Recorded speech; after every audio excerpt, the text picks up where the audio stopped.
Kesalahan umumnya dilakukan seseorang yang terlalu menonjolkan sifat insecure. Nah, kata ini berasal dari peristiwa traumatis, kritis, dan kerugian. Ada 3 aspek umum yang menjelaskan tentang peristiwa yang dialami penderita insecure. Pertama adalah insecurity berdasarkan kegagalan dan penolakan yang memberikan pukulan ganda kepada kepercayaan diri. Maksud dari pukulan ganda di sini adalah sangat dipengaruhi suasana hati dan perasaan tentang diri sendiri. Contoh rasionalnya begini. Seseorang akan merasa lebih down ketika mendengar orang lain menceritakan tentang pencapaiannya. Misal begini. Saat kita reuni bareng, saat kita berkumpul dengan teman-teman, salah satu dari mereka bercerita tentang pencapaiannya. Ya, baru saja mereka diterima di universitas ternama, atau baru saja mereka diterima di perusahaan ternama, atau baru saja mereka menyelesaikan studi S2 dan S3. Nah, kita yang biasa-biasa aja, yang begini saja, mendengar mereka bercakap seperti itu, kita akan merasa lebih down. Nah, kita akan lebih down mendengar mereka bercerita tentang hal-hal itu. Orang kita biasanya hanya makan dan tidur, tiba-tiba mereka sukses di usia muda. Nah, kita yang sendiri yang akan memberi pukulan ganda buat kita. Yang kedua adalah insecurity karena kecemasan sosial atau istilahnya fobia sosial.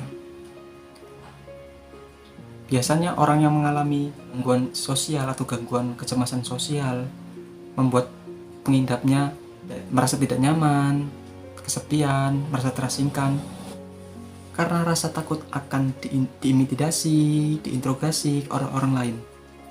Akibatnya mereka akan merasa bahwa saya adalah orang-orang tidak berguna. Nah, banyak faktor yang mempengaruhinya. Salah satunya adalah faktor genetik dan faktor lingkungan. Ya, biasanya kebanyakan oleh faktor lingkungan.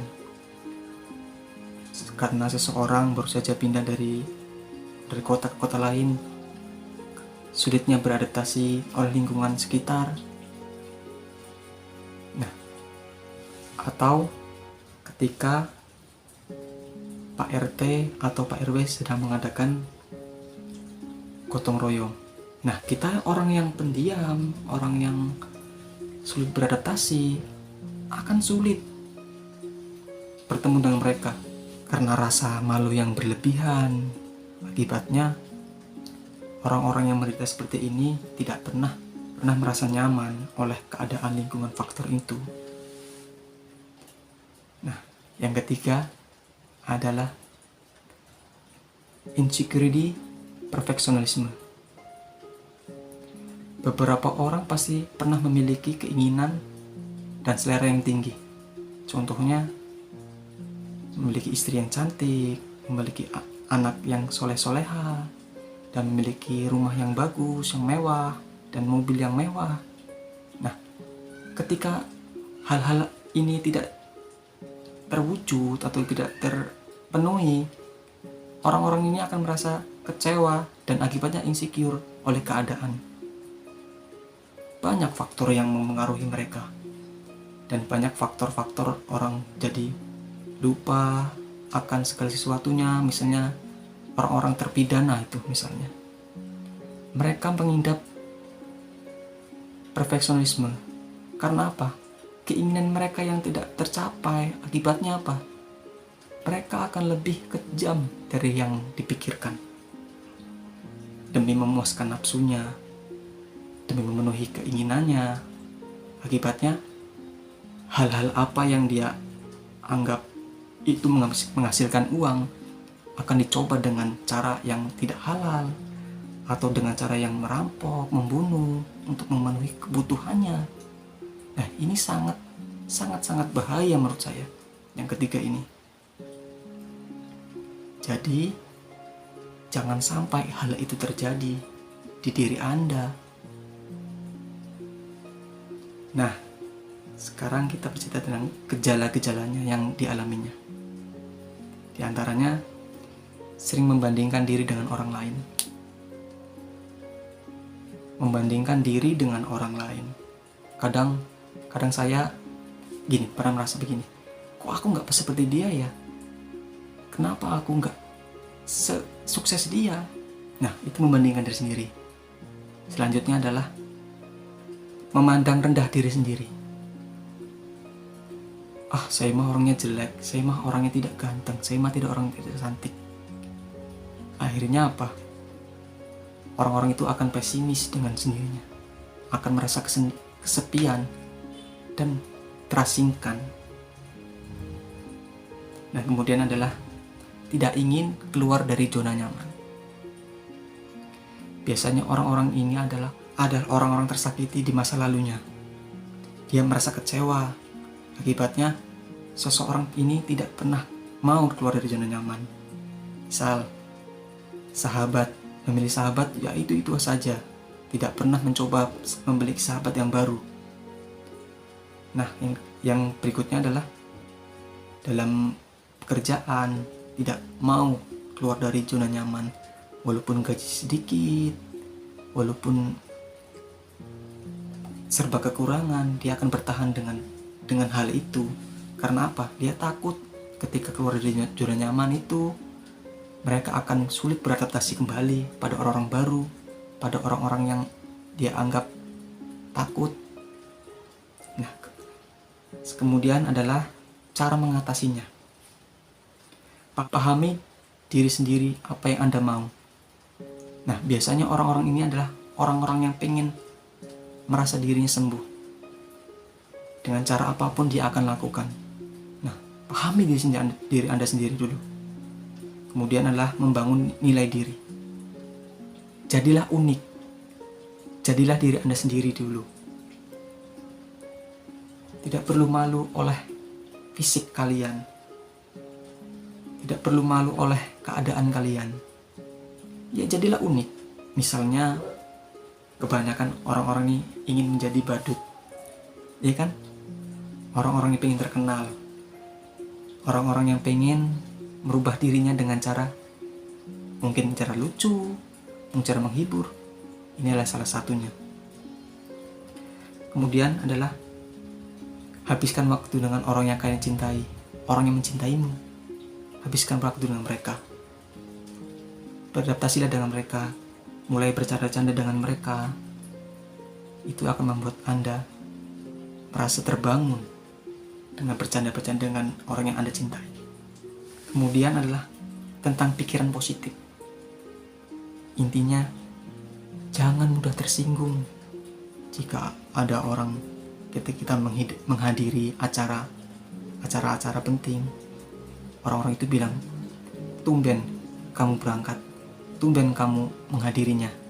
Jangan terbawa oleh suasana. Justru kita balikkan kata-kata itu dengan hiburan, dengan bercandaan. Ingat, jangan mudah tersinggung. Kemudian adalah sadari bahwa dirimu berharga. Mulai sekarang, Anda berkacalah. Kendalikan dirimu. Misal, Anda sedang berkaca. Anda berbicara dengan kaca.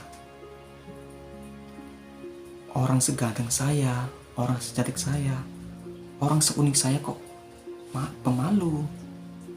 Tanya pada diri Anda sendiri, mengapa saya seperti ini?